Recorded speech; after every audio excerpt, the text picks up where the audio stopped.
Alright, so first I want to start by saying Call Alal Yahweh, Bashem Yahushai, Bashem Rakakwadash, double honors to the apostles, analysts of James Creighton Stone, salutation to Yakim out there, preaching the truth in sincerity, do full elect, Shalom.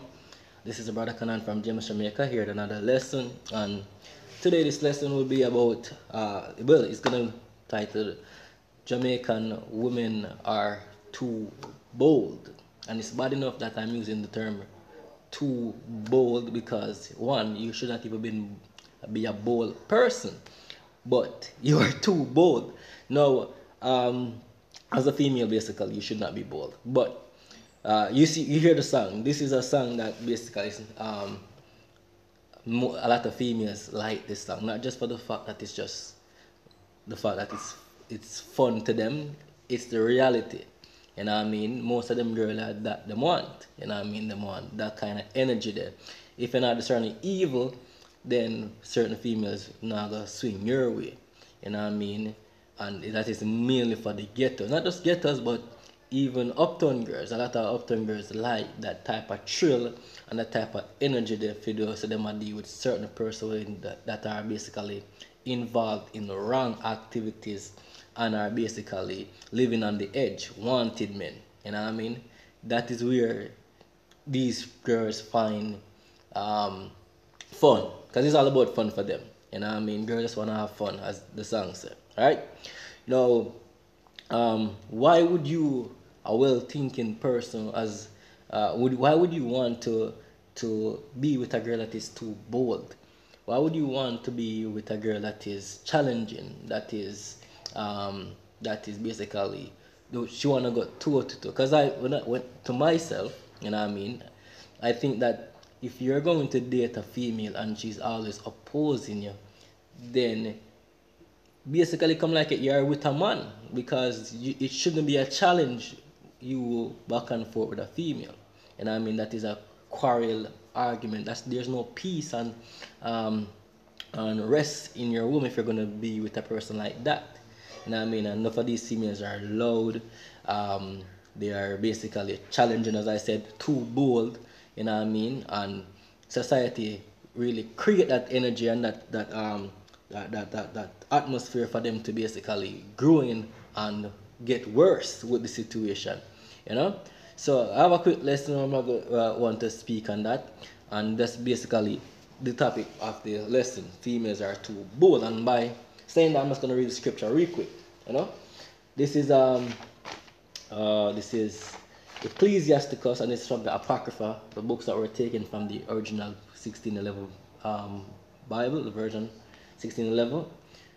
These books are a part of it. So let me just read this. Is Ecclesiasticus 22, and verse 5. It says, "She that is bold dishonoreth both her father and her husband." So let me continue. "But they both shall despise her." So what is that saying? No man in them right mind, neither your father nor your husband, likes a female that is bold. And I keep saying too bold. It says bold. You know what I mean? And first and foremost, the word bold in general means a person that is going to take risk. If you're going to take risk as a female, there are consequences out there for taking risk. Because if the risk don't work out like it should, then you're gonna pay what is coming. You know what I mean?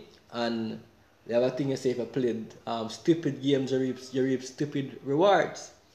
So if you're playing games with your life and thinking that the world is this fairy tale that movies create for you, or that your leaders are basically designing for you, it is not like that. We are living in a real world with real problems and real situation, but you want to live the fairy tale life in that real world and expect that these risks don't have consequences to it.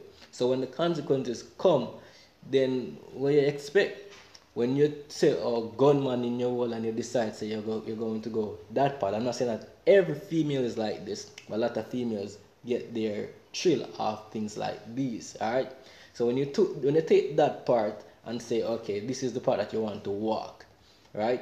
What I think is going to happen when the persons that are looking for this so-called gunman, or police are looking for this so-called gunman, or whoever situation, you're caught in the middle. You didn't think about the bad part of it, or you'll think about what about the part that, oh, okay, this person is a gunman, but him a bust gun from at 12, him don't know nothing else, him traumatized, him kill because of emotion, or do whatever him do because of emotion, and you're now this emotional wrecked person, and you realize that it's not about the thrill again, the thrill that you had when it was just about, oh, you're there with a gunman or whatever. Not just saying that a gunman situation is the only situation that is toxic out there, but I'm just using an example, you know what I mean? But when the bad part of it come and you're now told, oh, this is it, or death, and then your life get thrown up in flames, what you think of that, man? You walk the path of risk. You walk that bold part. You walk the part where whatever you sow is what you reap. You know what I mean? And society in general is like that, especially giving these females freedom to do stupid shit. You know what I mean? Because yes, okay, you have the right to decide who you're with. Well, really and truly, no. You know what I mean? Because if your father, the father should be the one that basically provide you with a wise and sensible husband. You know what I mean? A person that has understanding, and the reason being is because a female will fall in love with anyone that really cares about them. You know what I mean? The Bible states that. You know? You don't have to have this fairy tale in your head that, oh, this is the right person. Once you are working to the right goals and doing the right things, then that person is the right person. This myth and this, oh, it's not real. It's not real. It's about who is the person that you're with and the goals, and you obeying and humbling yourself to that. Now let me not stray the whole topic. You know what I mean? Why would you want to? Because I'm not going to go into the ghetto to look certain females, because that's creating danger for myself. You know what I mean? With a toxic girl and the situation that is behind them. You know, Sir P call these females cursing or cursing or whatever, right? Because that's what they are. You know what I mean? They're here to create and spark fire, create and spark trouble. You know what I mean? And for many times, the reason why other men get put in danger is because of these same females. You know? So the bold personality that these females are holding on to, or calling strong black woman or strong whatever woman, the most is not with that. You know what I mean? And again, you always want to challenge male. When a male decides to challenge you, you're not going to win 99% of the time, if not more. You know what I mean? You're not going to win.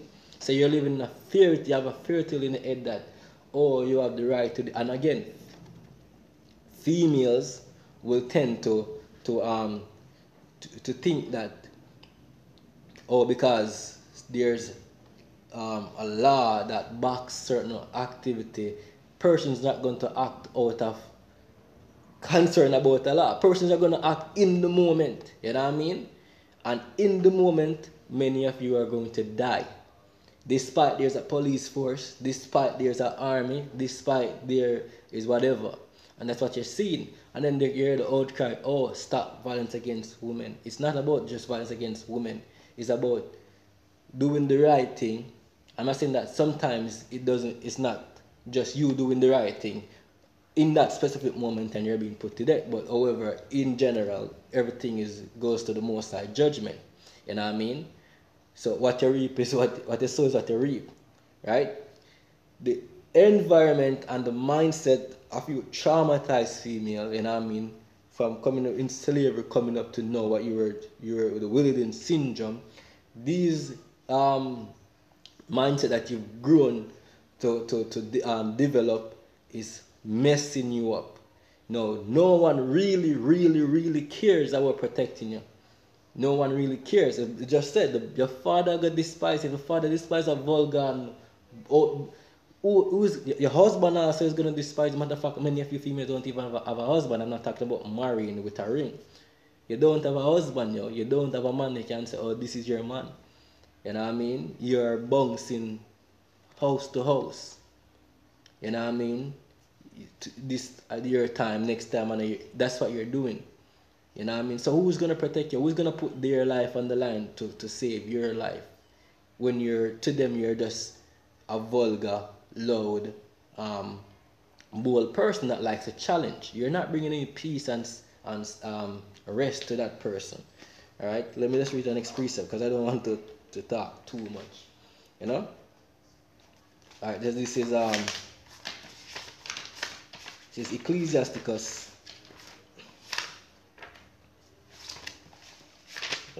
Okay. So this is Ecclesiasticus 26 and verse 14. It says, a silent and loving woman is a gift of the Lord, and there is nothing so much worth as a mind will instruct. Right? So this challenging thing that you females like to do and nag, as being a school, like to nag and nigh and basically bring up dumb bullshit for dumb vain reasons. Nobody know on that. No well thinking person don't want that, and if a person is seeking that, then he's lacking self confidence. Because why would you want to take the worst? Why would you, as a man, want to take the worst of the worst? You know what I mean? So you have to keep yourself at high standard. If you're looking at a female, you have to look for a female that is well. You're not gonna find perfection. Don't get me wrong, but at least try to take the best of the worst. You know what I mean? At least try that. But for majority of Jamaicans, Jamaican female are like this. I don't know if it's just because we came not those Jamaican females, you Israelites, you Negroes, Latinos, and Native Americans, especially the Negro woman. Yes, I don't know why you people are like this to that extent, but you have developed some level of testosterone that is not common to female, and now you are acting like men because you want to be like men, and you're destroying yourself, and you're basically creating a path where you're gonna be destroyed. You know what I mean? Overall, right? And when hell breaks close, when society crumbles, no male is gonna really stand to try and protect you. You're gonna be on your own, and you're not gonna be able to protect yourself, because the reality is, crying for stop the violence against women at this point, you're begging for men that you don't respect to respect you and to secure you. You don't respect men. You don't. For you females, don't respect your father, because your mother tell us that your father is nothing, he's a shit, and you grow with that same stigma in your head that your father is shit. So if your father is shit and not going to protect you, you expect to go out there and find. Remember, you have no respect for your father. You're not going to respect most men, because you don't respect the one that basically help create a life. You know what I mean? So it's just this. You are everything that is wrong. You are drawn to. You are excited by everything that is wrong. You're not seeking for persons that will really protect you and really care about you. You know what I mean? You just want to live on the edge and to be bold. And that is a lot of the reason why you people are suffering the way you're suffering. You know what I mean? And it's gonna get worse. Now I don't want to make the video long. I hate doing videos like this, really. You know what I mean? Because for the most part, females are not going to listen. But for you male that are listening to the video, you know what I mean, it's time for you to put yourself at high standard. Stop looking for a certain female to be your companion. Right? Stop looking for certain bad bitches, basically. You know, because really and truly, if you're looking for a bad bitches, you're not looking for a wife. So what do you expect? Alright, so that I want to wrap up and say, Kala Lal Yahweh, Ba'ashem Yahushai, Ba'ashem Rakakwadash, which is to give our praises to the Heavenly Father in the name of His Son, in the name of the Holy Spirit. Double honors again to the apostles and the rest of James Graham Stone and to you came out there. Shalom.